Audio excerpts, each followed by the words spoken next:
భర్త: ఒసేయ్, నేను నిన్ను పెళ్లి చేసుకుంది ఎందుకు? ఇంటి పనులన్నీ నీవే చేయాలని. భార్య: మీరు చెప్పింది ఎక్కడైనా రాసిందా? అదేం కుదరదు. నేనే పని చెప్పినా లేదు కాదు అనకుండా చేయాలి. అలా చేయకపోతే మా పుట్టింటికి వెళ్తా. భర్త: నాలోని జంతువుని నిద్రలేపుతున్నావు.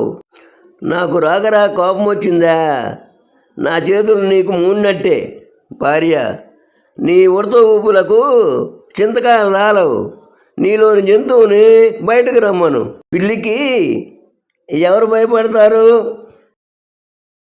భర్త: ఏమైందే ఆ ముష్టివాడి మీద అలా అరుస్తున్నావు?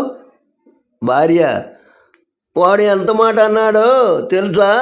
భర్త: ఏమన్నాడు?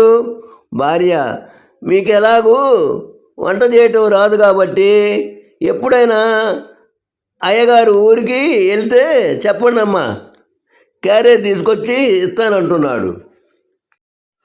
సరోజ: హలో రమాదేవి, బాగున్నావా? రమాదేవి: బాగానే ఉన్నా. మన కాలేజీ రోజుల్లో ఒకరిని విడిచి ఒకరు ఉండేవాళ్ళం కాదు. పెళ్ళైనాక నన్ను మర్చిపోయావుగా. సరోజ: నీవు కూడా సేమ్ టు సేమేగా. సరే కానీ మా ఇంట్లో function all of the welcome అని వాట్సాప్ మెసేజ్ పెట్టా, రాలేదేంటే? రమాదేవి: గిఫ్ట్ బాక్స్ ఫోటో పెట్టి రిప్లై పెట్టాను, చూడలేదా?